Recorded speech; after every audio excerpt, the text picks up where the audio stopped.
Hey everybody, thanks for joining me here today. This is Nichole Paschal with Topaz, and today we are here for night photography editing enhancements with Topaz Adjust, DeNoise, and star effects. Let's go ahead and talk about night photography.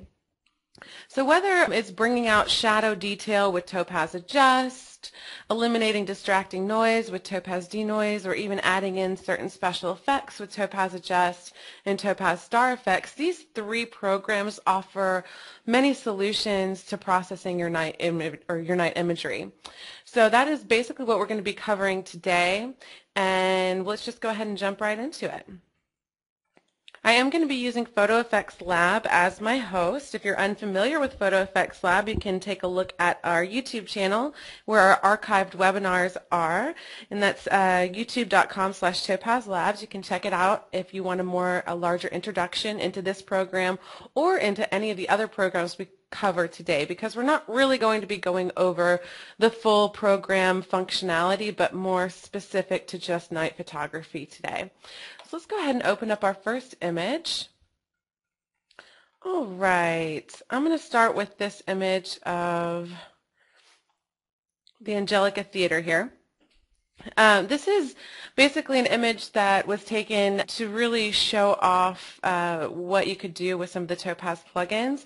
So it was handheld at a high ISO, and Topaz DeNoise is going to be very, very good at eliminating, or at least reducing to almost unnoticeable, high ISO noise. That's where it really shines. So for this particular image, we're going to be looking at Topaz DeNoise first, and then Topaz Adjust. So let me take you up to 1.1 or 1:1. This is 100%. So you can really see the image noise that's going on in here. It's a lot of noise, a lot of color noise. You can really see it here within the black sky. It's just a mess. And before we actually get into it, let me first show you the before and after so you can check that out. This is something I worked on a little bit ago. So it's just a layered file.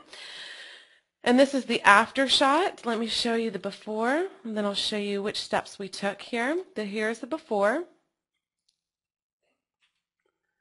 And then what we did was we started with Topaz DeNoise. From this vantage point, you can't really tell what it's doing with the noise. So let me go in just a little bit. You can kind of tell with the color haze of the sky and some of the other things. Here's before again. Let's go 1:1 so you can really see with the noise how it works. And then here's with DeNoise after. So it just eliminated all of that color noise, all of that contrast noise, and really got rid of it. Again, here's before and then after. Go back to fit. Then I took it into Topaz Adjust and really brought out some contrast and color. And then with Photo Effects Lab, I just did a quick adjustments on my contrast, a little bit more. And lastly, I just took it into lens effects really quickly, just for a quick geometric distortion adjustment. So what I did is basically just lined up the image a little bit better, these lines, so they weren't converging as much. All right, so let's go ahead and open that original image again. And we'll go through these steps together. The first thing I'm going to do is make a duplicate of my image, just because I like to work in a non-destructive way and have every single layer, like we just saw in my layered file, available to reproduce or take a look at later. So I'm just going to say duplicate. And the first thing that we're going to go into before we do anything else is Topaz DeNoise. So let's go ahead and go to our plugins over here on the top left, and then go down to Topaz DeNoise, if I can find it. There we are. All right, again, Topaz DeNoise is really great for the night photography specifically, because especially when you're using a handheld camera, you don't have your tripod for some reason, you're really going to have to take that ISO way up to be able to handheld your camera while taking the image, even in lower light situations, not even necessarily night photography, but just low light even. So this is where you'll really see Topaz DeNoise shine. I'm going to go through this very quickly, and if you again are interested in learning more about Topaz DeNoise, definitely take a look at our introduction where you can learn all about how this works. But I'm going to show you how I work with it pretty quickly so you can see that it is a quick process. I am going to go ahead and go to Reset All down in the lower right. If you're unfamiliar with Topaz plugins, basically you have your preset information or your preset preview up here on the top. Within DeNoise, we don't have a preview because the information itself is going to be more important than the actual preview. Then you have presets. So if you have a preset and you want to just choose it, you can see over here on the right when I just clicked on that, a lot of that noise disappeared, and it's way flat for this particular image, but you definitely can start off with a preset if that is where you would like to. I'm going to go over this in more of a manual way so you can really see how it works. Let me go back to Reset All. But that is where the presets are. You can do your user-made presets when you press save. It'll just save in this preset panel. You have your original image and your preview image over here on the right. You can toggle back and forth with your space bar, your left mouse button, or these two little buttons right up here. And I will be doing that throughout this presentation. Then you have your navigation tool over here on the upper right, where you can move your box around to really find the best area to look at during your workflow. You have your zoom tools. I actually like to be at 100% when I work within DeNoise. That's just a preference. A lot of people like to be zoomed in more to 200 or even 300% to really see that noise. I tend to look at it at 100% so I can make sure that I don't over soften or anything like that when I'm at that 200%. This allows me to keep and really see my detail. Let's see here. Then we have all of our preview modes, our brightness modes. We'll go over that shortly, and all of our adjustments. And that's basically all three of the programs that we're going to be working with today. That's basically the layout of everything. Then you have a Reset All button and a Cancel and OK to get back to your host program. So let's go ahead and work through this really quickly. Within DeNoise, when you're working especially with these lower light images, it can be difficult at times to see the noise. So you have these brightness modes that you really want to take advantage of. I'm going to go ahead and go up to normal so you can definitely start to see that color noise and that contrast noise shows up a little bit more in these shadow areas where it wasn't before. And if you want to go even stronger, you can do that as well.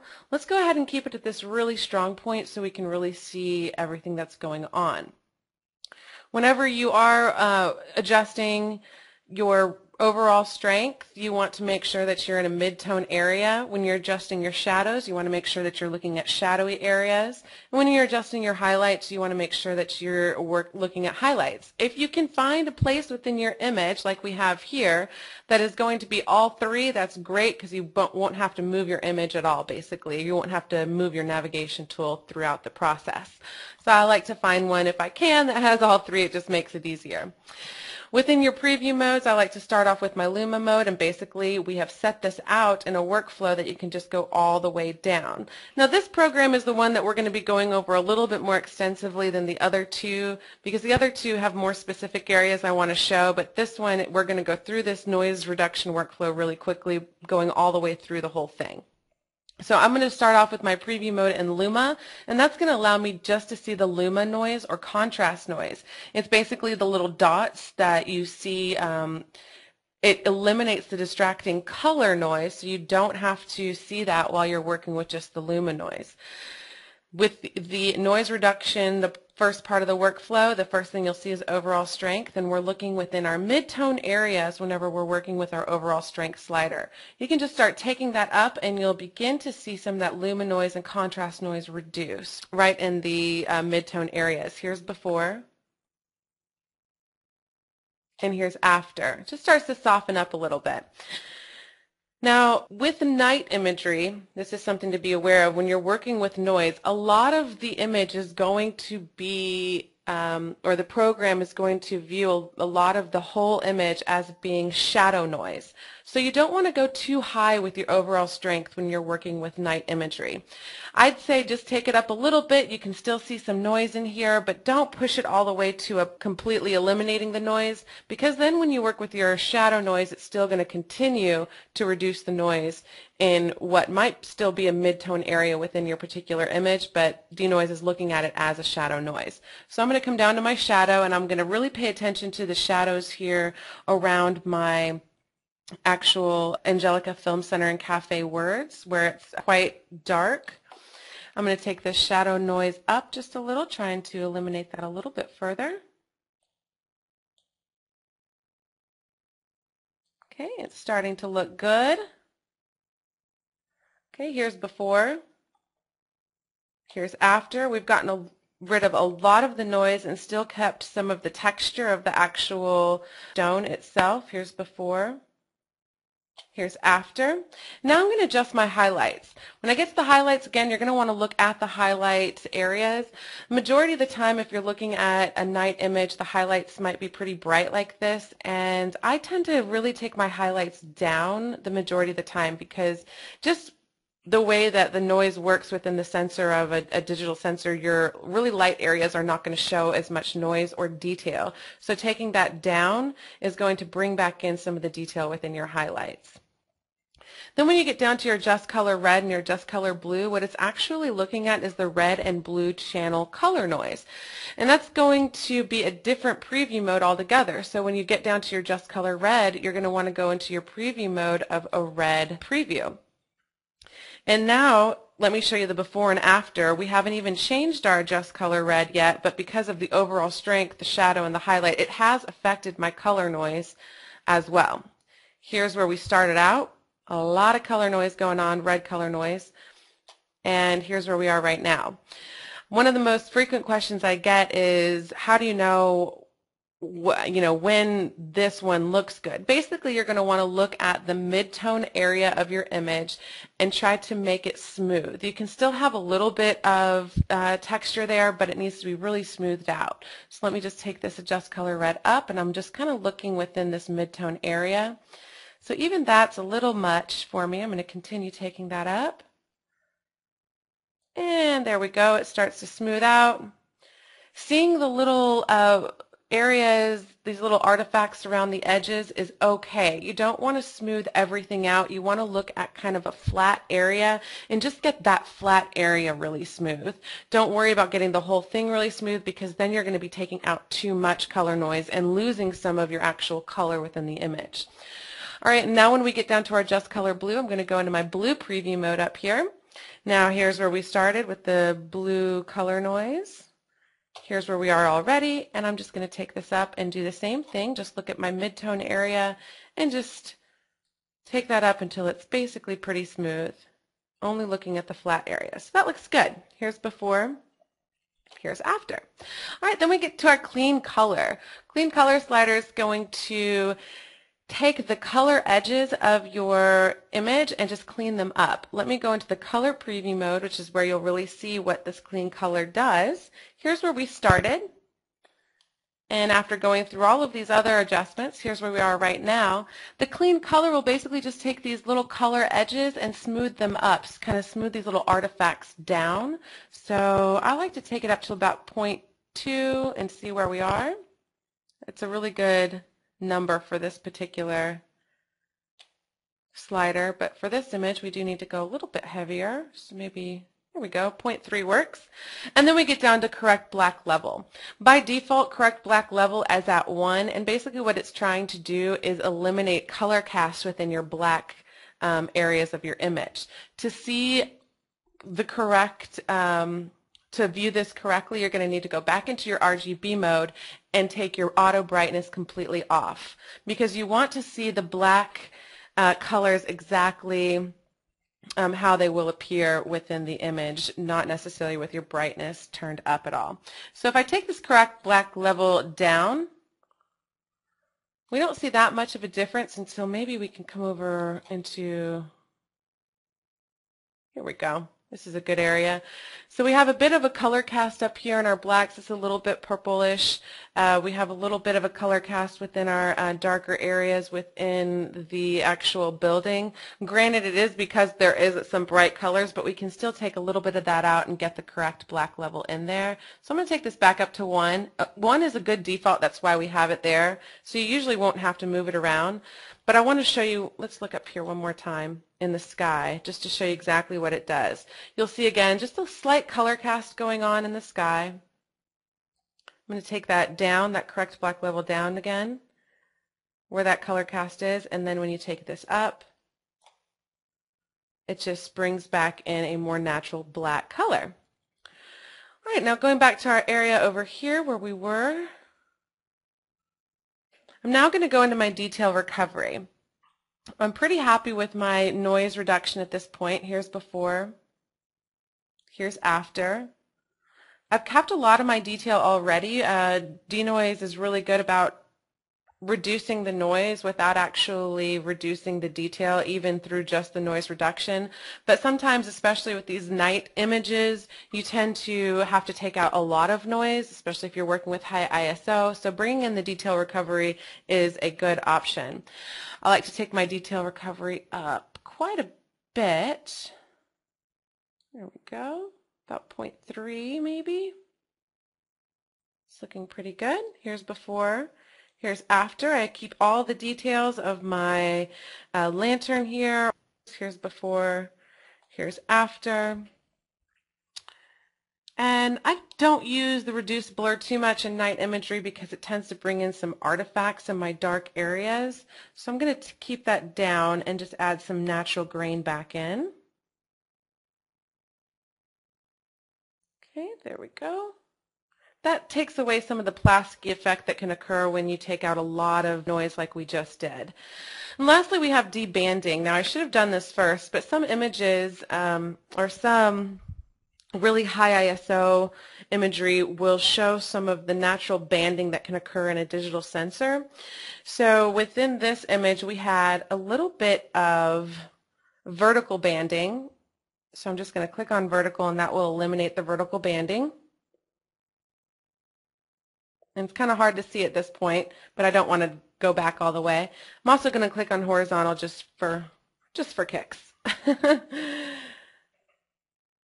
And DeNoise is really good at handling this banding. If you want to learn more about it, we actually have a specific quick tip webinar where we go over just image banding, and it does amazing things with that. So I'm pretty happy here, and because we are going to go into some other ones with this particular image, I'm just going to say okay, I think. I'm just going to check a couple other places. Here's before. Show you this again. All that noise. And then after.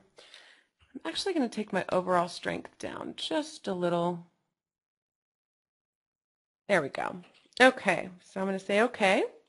And let's see here. I have a couple questions coming through already. David asked, does the overall strength affect red and blue? And yes, David, I think I just showed you that. As you go through those overall strengths, the shadow and the highlight, it is affecting your color noise. But then once you go through all those overall noise, your shadow and your highlight, then you can go a little bit more further with your color noise with the red and blue sliders. So here we are. Let me show you. Here's before. And after DeNoise, you can really tell that color cast goes away in the sky. Here's before again and after, and I'll go 1 to 1 just so you can really see it. Here's before, all of that noise going on, and then after.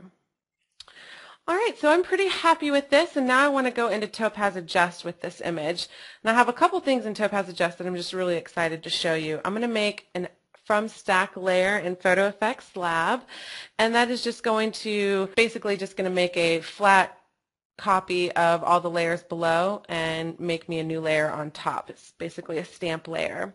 Let me go back to Fit, and now we're going to hop into Topaz Adjust.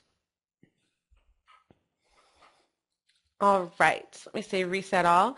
Topaz Adjust is going to be a little bit different. We have our presets actually categorized into different collections because we have so many presets within this Adjust 5. We have that preset preview I was telling you about up on the top left instead of the preset information. And then you also have an apply button down here in the lower right that's going to allow you to make multiple applications of certain effects within the same session if you so choose. So you can keep applying the effect over and over again until you get where you want to be. Now, one of the things that I wanted to tell you about with night imagery in Adjust, some of the more mild presets that you'll find in the classic collection like Photo Pop and things like that are not going to be the best options for you. I find that a lot of the Vibrant collection presets are going to just do a lot of really get that contrast and color out within the image. And one of my favorites, which I tend to stay away from in daylight imagery, is specify or spicify. You can say it either way, I promise. Every time I say specify, somebody says, why do you call it that? That's just what we call it here. A lot of people call it spicify, so that's okay too. But it is one of my favorites for night imagery because it just brings out the colors and detail so beautifully. Here's before and here's after. Now, sometimes, especially within night imagery as well, this specify filter will bring out quite a bit of grunge within. Let's take a look a little bit closer. So it did some great things for my color and my detail, but look at all this grunge that's happening in my building and everything like that. So if that's not the look that you're really going after, then you can easily take that grunge effect away and still keep the detail enhancements as well as the color enhancements by just going to your global adjustments, your details, and saying process details independently. So when I do that, immediately you'll see a smoothing out of all of the flat areas. Let me show you that one more time. Here's before I press that, and then after. But I've kept the beautiful detail and color enhancements that Specify added in. So here's before and then after. So I really like some of these stronger presets for night images because I feel like they just really bring out certain things, and for some reason they just work really well on night imagery. All right, so now that I'm here, I want to go ahead and go in a little bit more and show you one of the problems that I see within this image. I'll go in a little bit more even. And I'm going to take my strength of my details up just a little. My detail boost up just a little. The detail boost is going to get these really small details that you see down here within the imagery.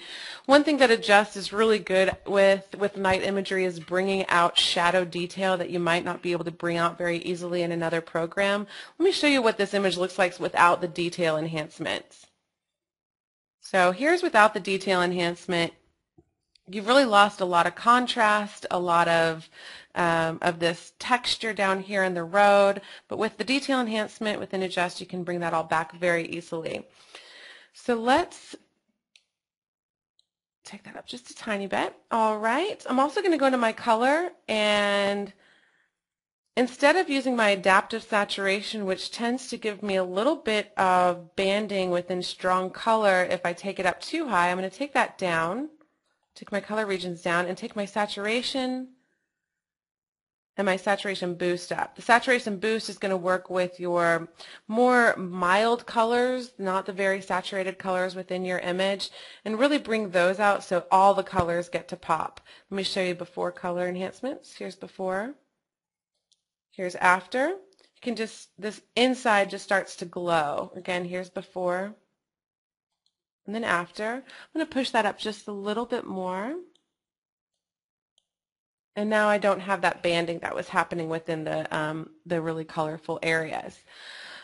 All right, now the other problem area that I want to point out, because it is important that you know about certain things that might occur within areas, especially your skies, where you have this really flat dark color against the edges of a building or the edges of trees. When you work with some of these stronger adjustments like Specify, you need to watch out for a black haloing in night images.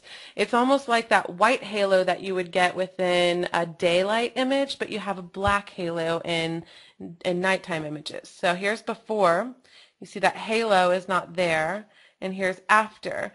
You can just see it along those edges. It just looks like a black line, and if you were to blow this image up, that's something that is definitely not a great thing. So one way to eliminate that is to work with your adaptive exposure and take down some of the adaptive exposure. But I like what the adaptive exposure is doing to the actual exposure of my image itself, so I don't really want to do that in this. So what I'm going to do instead is take out the effect altogether in my sky and then put back the really dark blackness within Photo Effects Lab or my host program. I'm not going to worry about it in Adjust. Again, here's before, here's after. I'm going to eliminate that halo by going into my local adjustments. My local adjustments brush out brush is something you definitely need to know about when you're working with night imagery, when you're working with skies. When you really process that foreground quite a bit to bring out shadow detail and to bring out certain things within your image, sometimes it over-processes dark skies that don't have a lot of information in them. You'll start to really bring out the noise, or you'll start to really bring out some warped colors. So this brush out local adjustment brush is great to know about. Basically, you're also able to dodge, burn, and smooth certain areas. We're going to be going over the smooth brush in the next workflow. But right now I'm just going to do a quick brush out. I have several different brush tools here. I can change my brush size. I'm going to take this kind of up to about, that'll work. You can see your actual brush size move as you take this up and down, so you can just gauge how big you want your brush. The opacity level to decide if you want to take out no effect or all of the effect. I'm going to go ahead and take out everything out of my sky so I get rid of that halo completely. I'm going to keep my hardness level down for the brush, and then I'm going to keep edge aware all the way up. What edge aware is going to allow me to do is only take out the effect in the colors that I have the crosshair of my brush on. So that's the very center of my brush. As long as I keep the crosshairs on the color I want to affect, it doesn't matter if the edges of my brush go over into a different color, because it's an edge aware brush. It's going to detect those edges.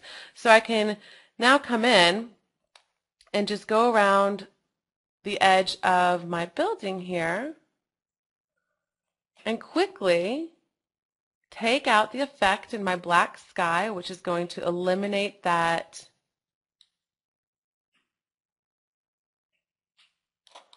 you can see here in the right hand side, it's very edge aware. I did not have to be very careful there, and it took out that halo altogether. Here's before, where you see that black halo, and here's after. All right, so once I'm happy, let's go back to fit and look at this one more time. Pretty happy here, so I'm going to say OK. Now once I'm back in my host program, I can work directly with my shadows and increase that if I want to get that black sky to be a little bit more intense. So that is what I did with this particular workflow. I did another from stack layer. And then just within Photo Effects Lab, I took my blacks down just a touch, took my whites up just a touch, my shadows down just a touch, not much because it really affects this particular one, and took my highlights up. So here's the difference between what we just did. Here's Adjust, and then here's the Photo Effects Lab. We just darkened that sky a little and the rest of the shadows. Now just to complete the workflow that I showed you before, I did actually end in lens effects. So let me go ahead and show you that particular one really quickly, because I had a couple people asking about that geometric distortion adjustment that I did. So let me do one more stack layer and jump on into Topaz Lens Effects. Within Lens Effects, we have tons of different realistic lens, camera, and filter simulations. One of which would be this geometric distortion adjustment that you can do within tilt shift types of lenses or cameras.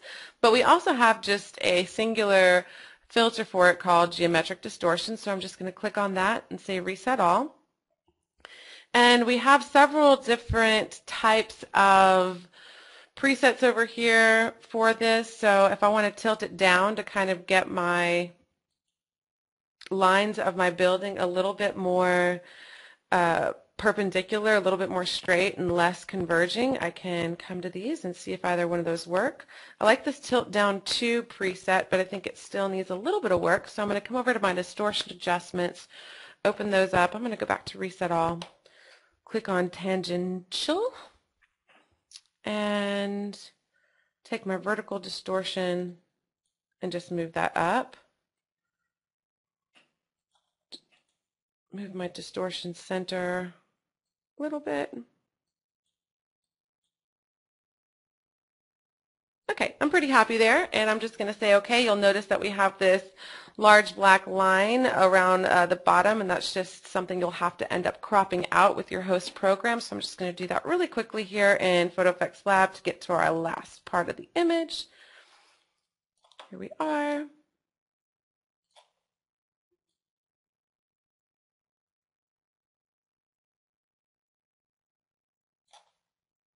Something along these lines. Say done.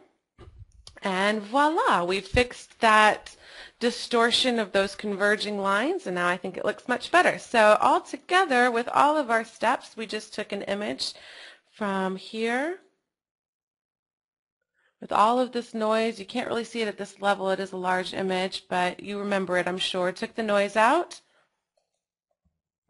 Then we added in Topaz Adjust, which really brought out a lot of the color and detail. Added in a little bit of Photo Effects Lab adjustments, and then finished off with lens effects.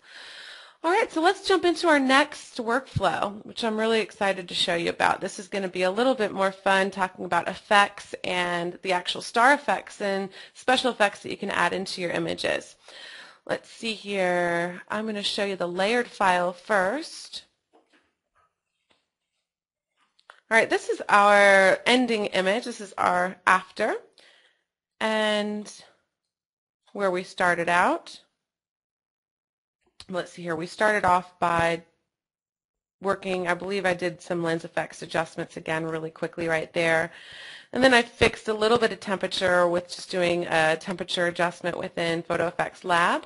Then I took it into Adjust, applied a gritty preset, and then worked with that a little bit more. A gritty preset, again, is going to be a pretty strong preset, but they work really beautifully on these night imagery. And then lastly, I took it into Star Effects to add just a little bit of glow around these lights. Let me show you that again. Here's before Star Effects and after. It just gives you that final little touch on some of these cityscapes that I just love. I think it's really, really beautiful. So let me show you this workflow really quickly, and it is quite quick, which I love about this. I'm going to go back and open up the original file. I don't need to save. Okay, so this original image I'm just going to do a quick duplicate on, and then I'm going to very quickly take it into lens effects because that is how I started off, and I do want to do that really quickly. I did again just geometric distortion. I'm going to say reset all, get to my distortion adjustments, and basically do the same thing, a tangential distortion, which is going to take these converging lines, which are kind of going up into a triangle at this point, and straighten them out very quickly. I'm going to take this vertical distortion and take it up, and that starts to look pretty good, but I am going to change my distortion center just a little. I think maybe it needs to be, there we go. That helps.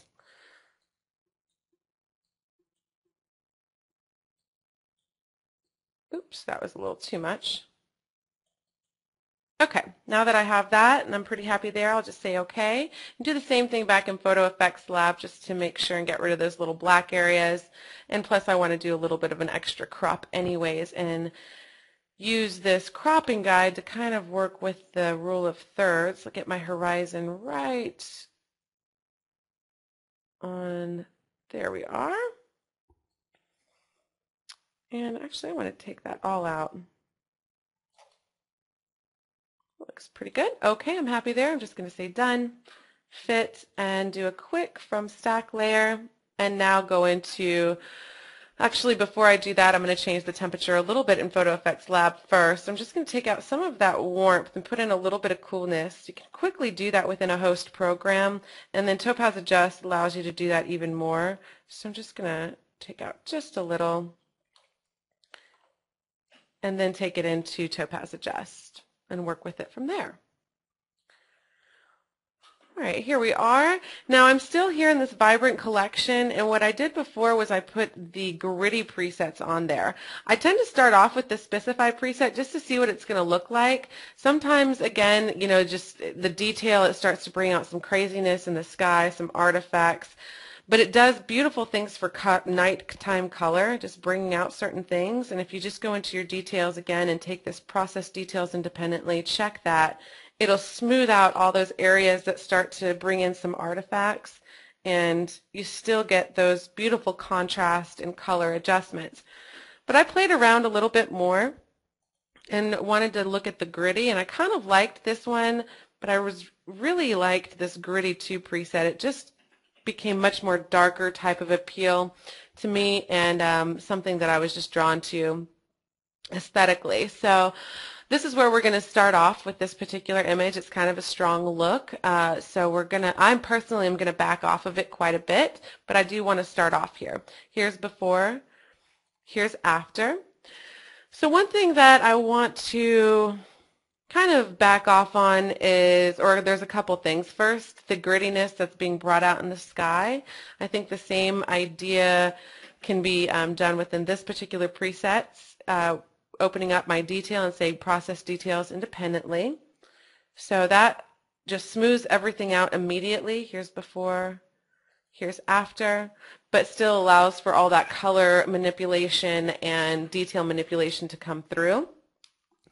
And then I can come in and take my detail boost down just a little to rid myself of all of that extra texture detail that I don't really need or want.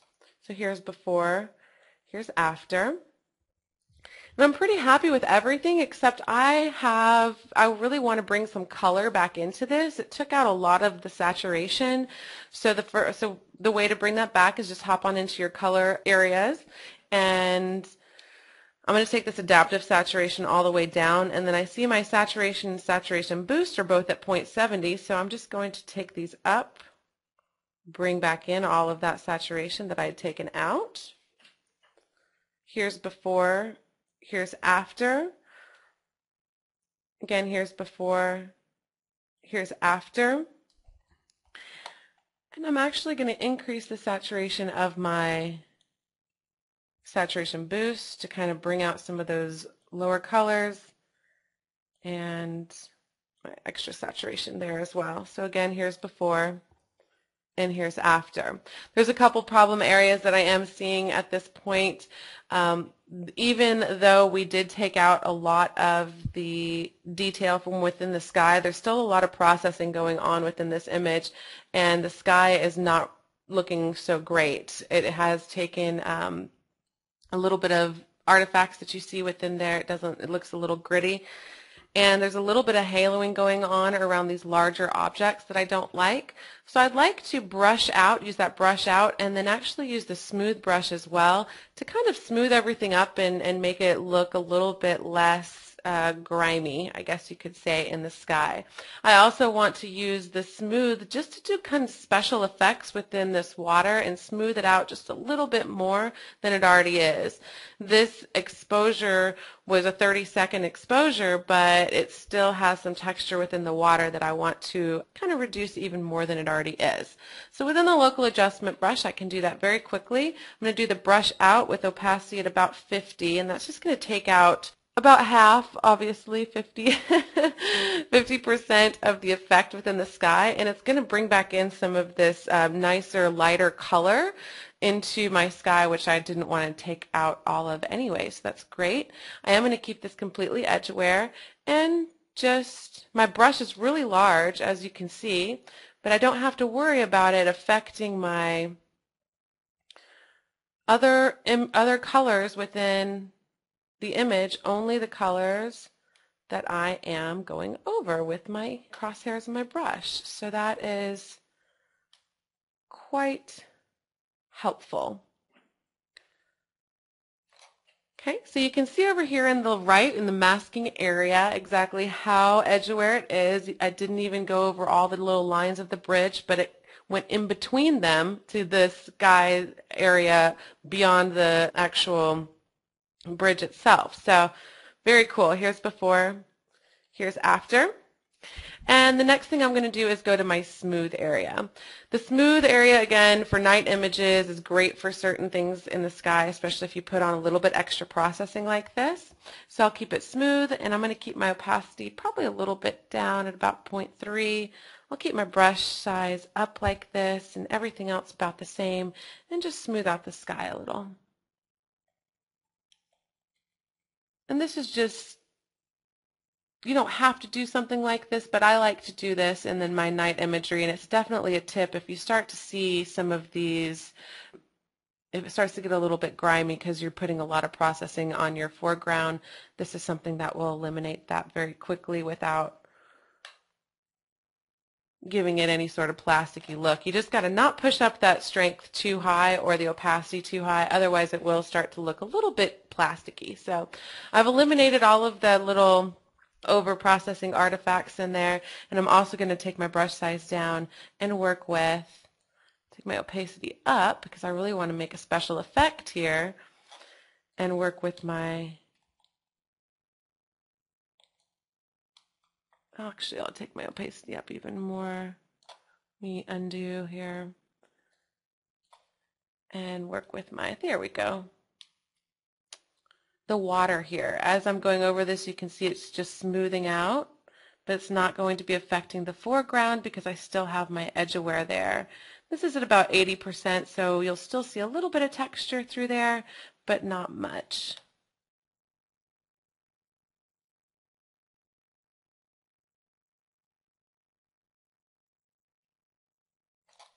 All right, so pretty quickly, here's our local adjustments, what we just did. Here's before and after, brought some of that sky color back and smoothed out the water and the sky a little bit. The last thing I want to do is come down to my finishing touches. In the finishing touches, we have many things that are going to help just kind of give your image that little finishing touch. But with your night imagery, one of the things that I find that I use quite a bit is this warmth slider, and it's just an additional temperature slider to give your image a little bit of coolness or warmth, depending on what it might need. This image I want to take a little bit more cool, so I'm just going to go to the left-hand side and take it down until it gets to a point that I like. Okay, here's before and after. All right, I'm pretty happy with that, so I'm going to say OK, and we're going to jump on into Topaz Star Effects, which I'm excited to show you for night imagery. You can add in certain stars to your images or certain special effects like this glow effect I'm going to show you right now. It can be really, really fun on cityscapes or when you're working with dewdrops or anything like this, but when it comes to night images, you definitely want to check out the star effects. Okay, I'm going to say reset all. We do have presets over here for you if you are interested in them, but I find that there are just a few sliders in here that you need to know about for this glow effect I'm about to show you, and it seems to be easier and more faster just to do it this way because sometimes these presets do not show up as the correct size on your image.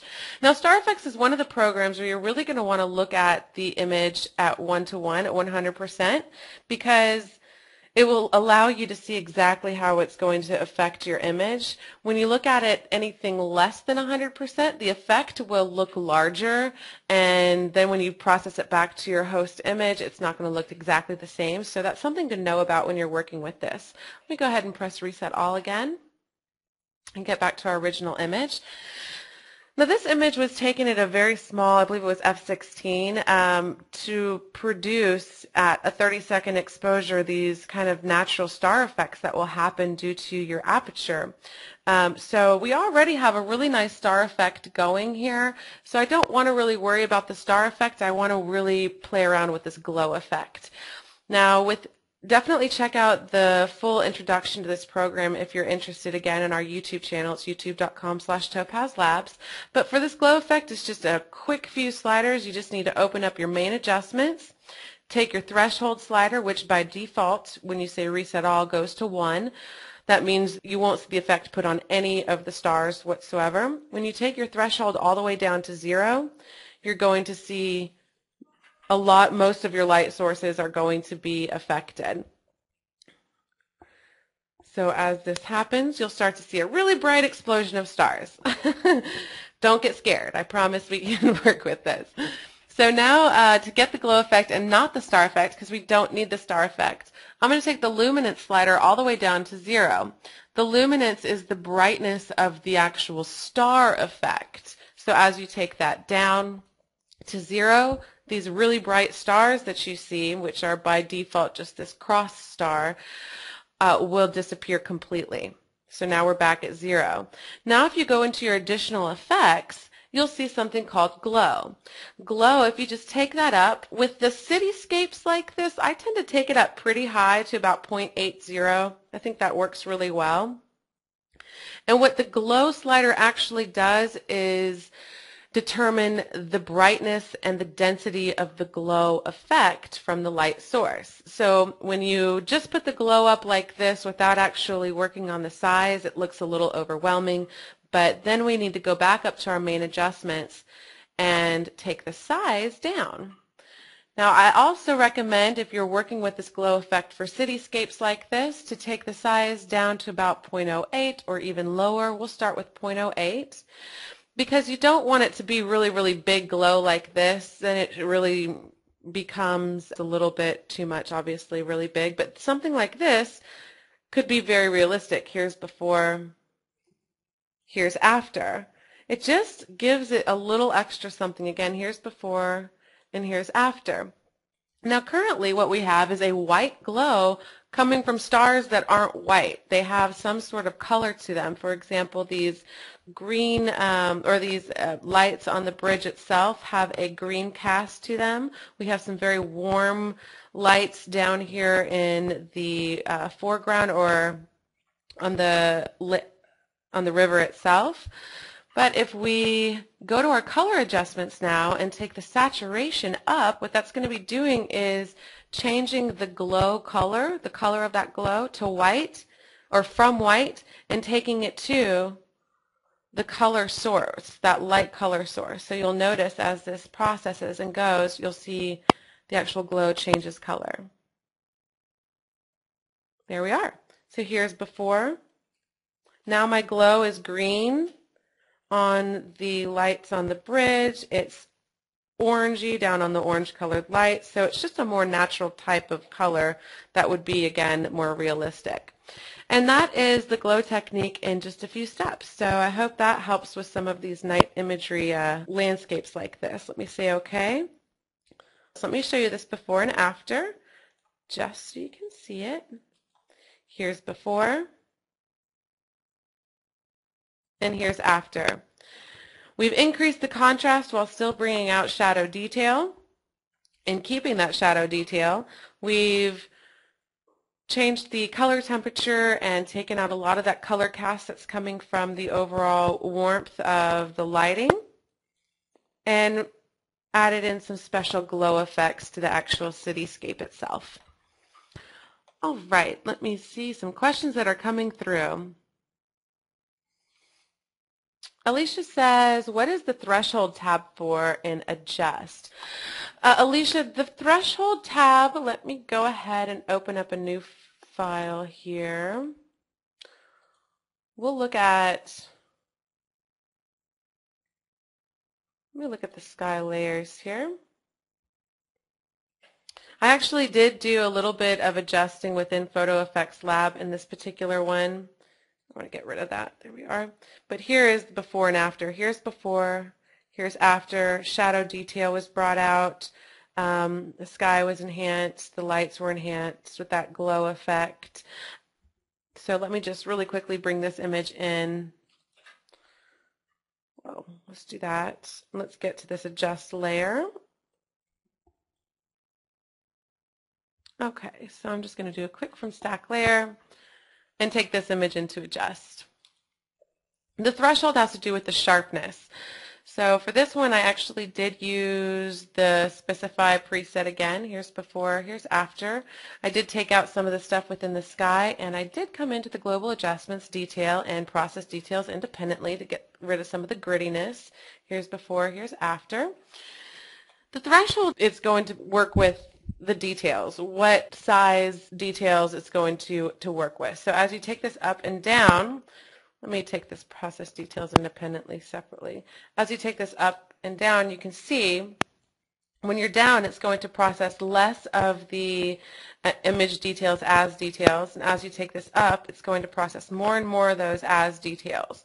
So that is really what the threshold does. It just determines the size range of what to be considered detail within your image. So if you look down here in this shadow area, because this is actually pretty important, I'm glad you brought it up for night imagery.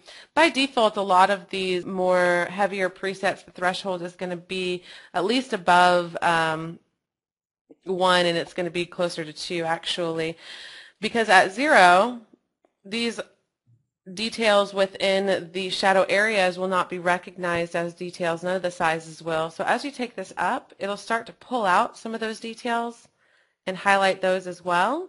So that is something good to know about as well. Here's before, here's after.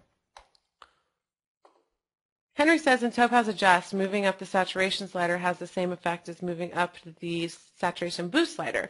No, Henry, or I think that was a question. It actually doesn't. They are two separate things. What the saturation will do, let me take out the adaptive saturation in this particular one and just take up the saturation.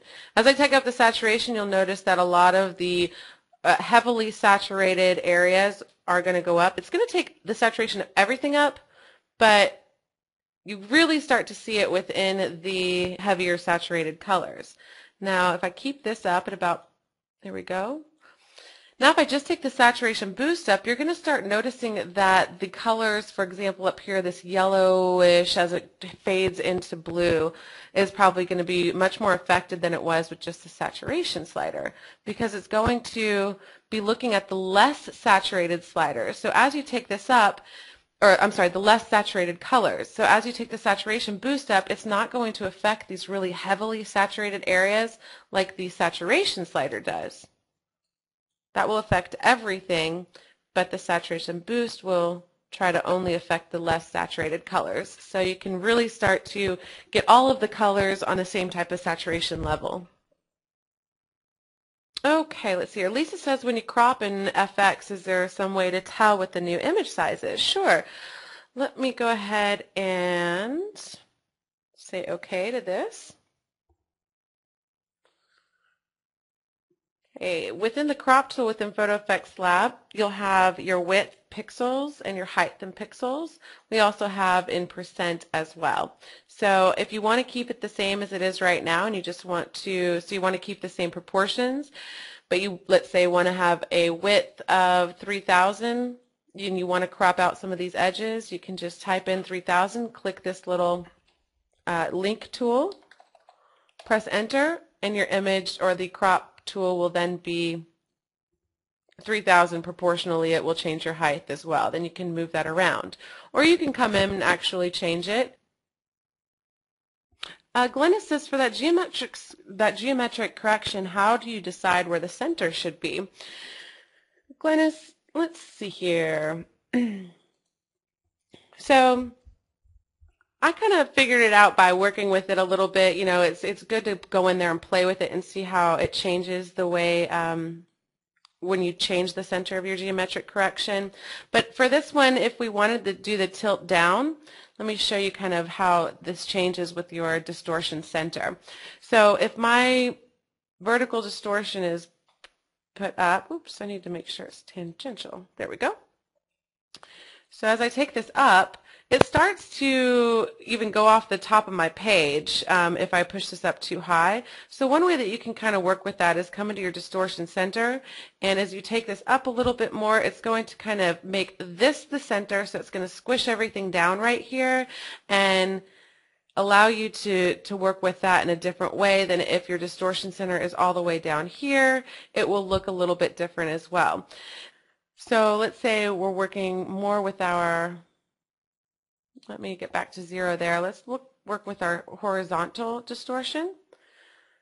So if my horizontal distortion is going to the right here, if my distortion center is more to the left, you're going to see it the center of the actual distortion start over here on the left. If you see the distortion over here at center on the right, you'll see it really affected much more strongly because we have it going towards the right. So it's kind of confusing, especially as you go into the pincushion barrel type as well. My suggestion would be just to play around with it, but one thing that, as far as the vertical converging lines type of distortions that we've been playing with here today, usually having that distortion center up towards the heavier distortion, which is going to be as it goes towards the point, vertical point up at the top, is going to allow for it to be less of it going off the top of the page. So it helps that way. So let me show you that one more time.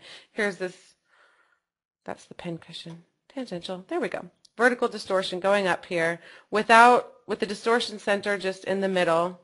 This is kind of what we're looking at, but if you take the distortion center and put it up at the top, you get to bring everything kind of back down and you still get straight lines and everything like that. So you still get a strong adjustment without having it completely go off the page, I guess. I hope that helps. All right, everybody, thanks again for joining me, and definitely join me tomorrow if you can. Have a great day, and we'll be talking to you soon. Bye-bye.